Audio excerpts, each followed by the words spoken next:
when the ATF comes and knocks on your door and says, hey, we just found your gun next to a dead politician in Mexico, and you can't explain where the gun is, that's a bad day. We're the Armed Attorneys. Today we're talking about having a lost or stolen gun and what you should do in the wake of such an incident. Stick around to the end. We're going to talk about steps you can take right now to prepare for this very common experience by gun owners. And before we get started, please show your support for the Second Amendment by hitting the like button. And to start this conversation off, we have to start with the preface that in the overwhelming majority of cases, the right thing to do and the proper thing to do and the advisable thing to do is to report the firearm lost or stolen to local law enforcement. But when we have a client who calls in and says, hey, I just walked out to my car, I see glass on the ground, my handgun's missing out of my center console, we do go through kind of a screening checklist, and I think it's good questions to ask yourself before, making a decision. And if you're answering yes to any of these questions, it's really important, I think, that you speak to an attorney. So when you're talking to your clients, Emily, what's that list you go through? Yeah, so it's pretty brief, but was the gun lost or stolen from a place that you weren't supposed to have it, right? Were you in an illegal place when this happened? Are you now an illegal person? We know you bought the gun legally, but has something changed about you that has made you illegal? Or could it have been accessed by children, which is very common? Yeah. And then finally, was the gun itself legal, right? Have you made any modifications to it that could make it illegal? Is it a legal firearm in your state? Yeah. So for example, is the place prohibited? For example, we've had a client who, carried into a bar in the state of Texas, allegedly, that's a prohibited place, and was using the restroom, left his gun in there. So knowing that ahead of time before reporting it or making a decision to report to law enforcement, really important. Is the firearm prohibited? Is it? Probably not. This doesn't come up very often, but do you have an unregistered machine gun or an unregistered suppressor on your gun? Doesn't come up, but you still have to kind of wonder. You have to ask those questions. And then probably the one that does come up frequently is, have you become a prohibited person for some reason? For example, let's say you just got served with a divorce. That will probably have a restraining order in it, keeping you from harassing, annoying, alarming, or tormenting another person. And so that might disqualify you under federal law to purchase and possess firearms or ammunition. And before running to tell the police about your gun, you're kind of tattling on yourself. Maybe. So if you're answering yes to those questions, it's really important that you speak to an attorney. And then the other one that Emily mentioned that's so stinking important is access by children. Because, and this happens, if you live in a household with no children, easy. That's very easy. But let's say you have teenagers, they know where the guns are, they, know how to access the firearms. It's, most states criminalize the access of readily dischargeable firearms by children. And so it's important to know that information.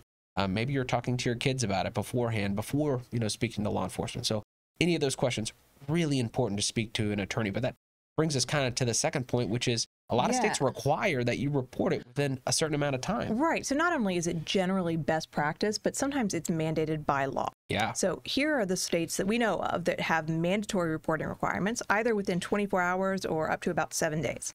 Those states are California, Colorado, Connecticut, Delaware, DC, Hawaii, Illinois, Maryland, Massachusetts, Michigan, New Jersey, New York, Ohio, Oregon, Rhode Island, and Virginia.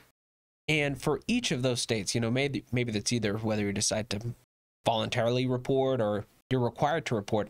The information the police are most interested in are, the last time you saw the firearm, the first time that you noticed that it was missing, and then the make, model, and serial number.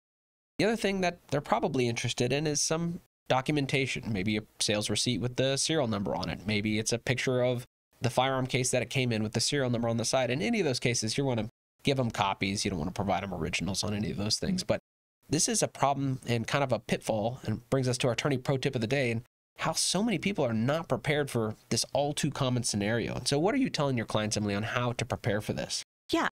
Have a registry. Have your own list of what you own, the make, model, serial number, and keep it in a very safe place, not with your firearms, right? You don't want it to be stolen along with guns, but make sure that you have done this preparatory work ahead of time. Otherwise, you are stuck. Calling the FFL, hoping that they've still got records with the serial number. Yeah. Maybe you bought it from a private party and you have absolutely no idea. And if you can't provide the serial number, you're not getting that gun back. No, and I'll tell you, that's a bad, this is a true story, but when the ATF comes and knocks on your door and says, hey, we just found your gun next to a dead politician in Mexico, and you can't explain where the gun is, that's a bad day. But being able to provide that information to law enforcement so that they can enter it in the lost and stolen property database, provided by the National Crime Information Center, that's really important because it breaks the chain of custody for, your firearm. This is when it left your possession, and it's a different conversation when you say, hey, Mr. ATF agent, this is when it left my possession. Here's the police agency. Here's the report number. Please go talk to them, as opposed to, I don't really have any documentation, because that makes for a different story. Yeah. And when in doubt, or when confronted by law enforcement in a way that you feel is hostile, anytime the ATF is knocking on my door, call an attorney. It really is important. Every single case is different. Even in something like this, which, you're far more likely to have a lost or stolen firearm than you are to be involved in a self-defense incident. So as much as we prepare for self-defense, which I think we all do a lot and all the time, a lot of people don't prepare for this, even though it's the more likely scenario. Well, we hope you enjoyed this content. If you did, do something a little bit different. We want you to share this video and tell a friend about the Armed Attorneys page. We want to try to get as much great information out there as we can to folks, and we really appreciate you all, and that's the best thing you can do to help us. And so we really appreciate it. We appreciate you sharing, and until next time, we're the Armed Attorneys.